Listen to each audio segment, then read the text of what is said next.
Watch this uppercut. Here it come. Watch the jab, man. This is a Jmix exclusive.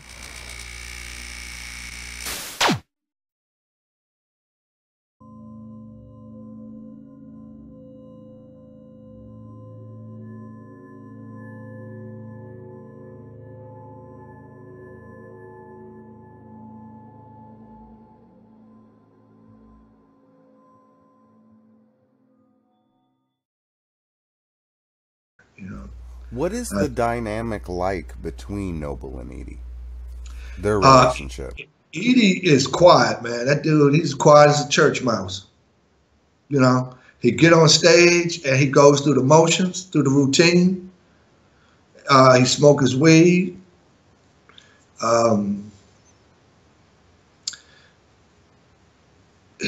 As you can tell, he's high as fuck in most of the interviews. That if you see him here in Germany, in Europe, he's high as fuck because that's what they do. They give him some weed, they give him high.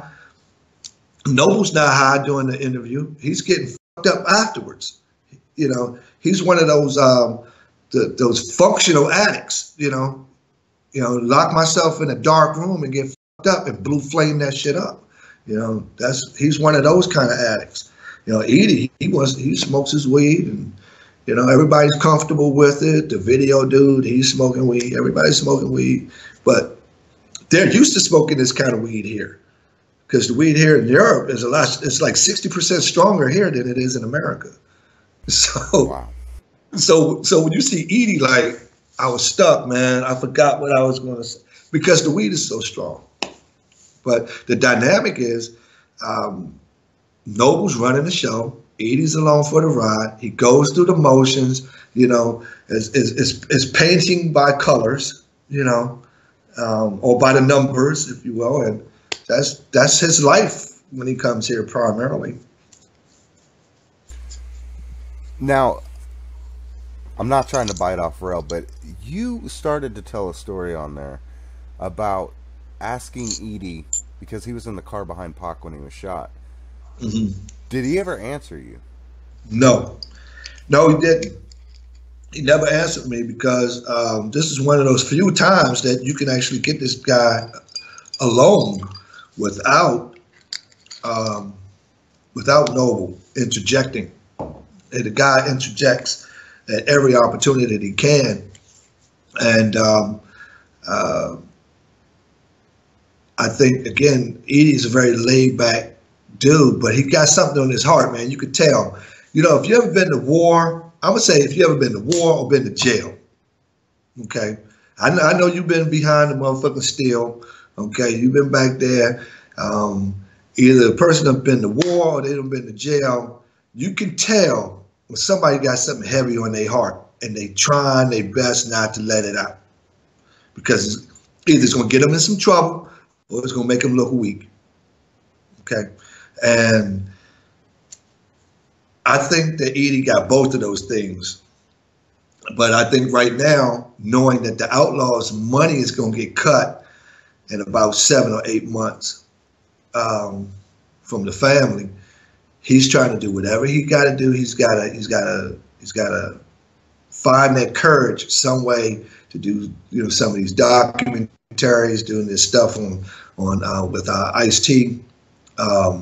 You know, he's got to find that courage to talk about that situation and to stumble all over it, to make up lies. He can't even remember what it is. The dude is so terribly nervous because he has something to he's either hiding something that he knows he's going to get in trouble for, okay, or he's hiding it because he feels ashamed of something.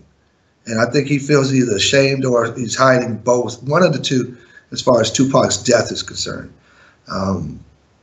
Because he was there.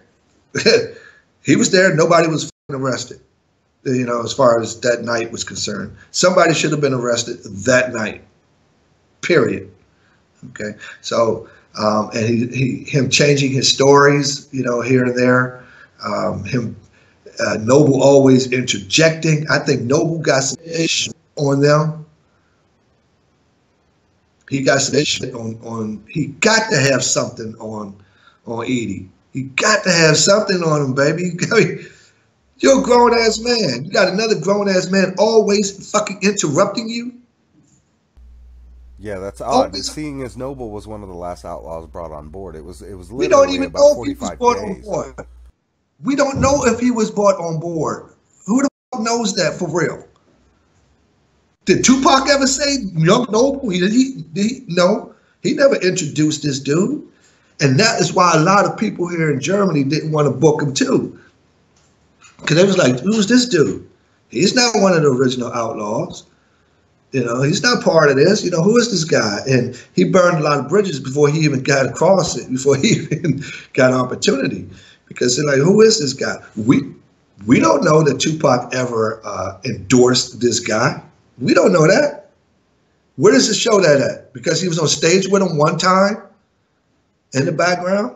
That's a damn good point. You're making a damn good point. He used one or two songs that the dude possibly wrote himself or has some sort of, input in. We don't know. He never mentioned him in any way, shape, or form. Not no home videos, not no, what is he? How many pictures are out there? Maybe one or two ever? Okay. Yeah, so we don't know there's if a couple ever rare endorsed. pictures. Huh? There's a couple rare pictures, but like you said, there's one or two. You know, again, I'm not a Tupac fanatic, but if you want to look at someone's legitimacy, because see, you got the Outlaws are what you would call a legacy legend group. The part of a legend of Tupac, and there's supposed to be a legacy group from this man, right? But they turned out to be crumbs and bums and addicts. Okay, that's what they turned out to be. All right, and I think it was all stirred with Noble for whatever reason. I don't know how this guy was able to manipulate Afeni either, but she realized it too, that he was manipulating her at the end too. But how he was able to do it, just like when I asked him at the beginning before we booked all his shows, can we get Mopreme and Big Psych and Macadocious on this, right? Can we get these other three guys on this? No, man, they said, I'm gonna talk. He called me back a couple of days later, or emailed me, and I called him.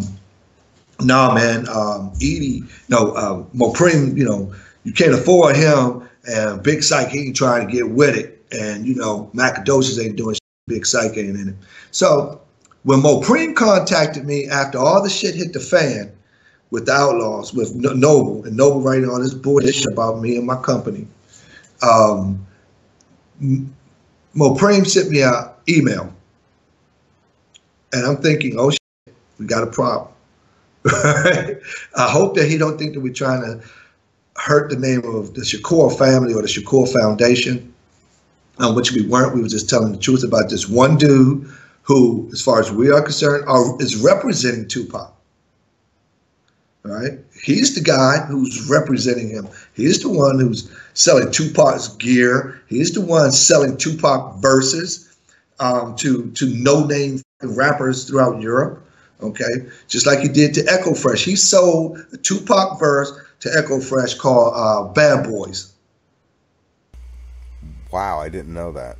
Yeah, look on YouTube. It's called Bad Boys, and then you put an Echo Fresh, E-K-O, and then Fresh. No, I know the track. I just didn't know that Noble was the one that sold it to him. He sold it to Echo Fresh.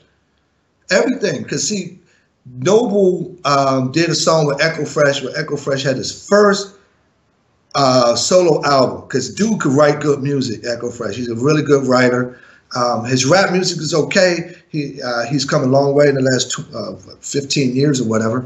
And he's a totally different kind of representative of music today. He's really a very positive influence on a lot of people today. Now, when Outlawz did a song with this dude, God, I don't remember how damn long ago that was. It was a few years, but what I wanted to mention is what I would 2006, 2005. Yes. Once you put a challenge out there, won't anybody that is out there that is listening to that interview produce a picture with Noble and Tupac. Yeah. Well, Melanie just said, put a challenge out there for anyone other than these two rare pictures. Put a challenge out there for anyone to produce a picture and or audio of Tupac endorsing Young Noble, wherever.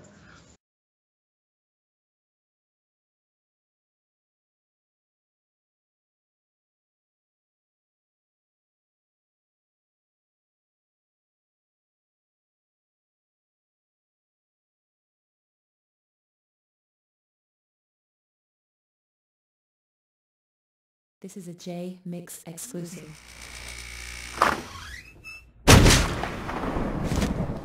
What up, shut up?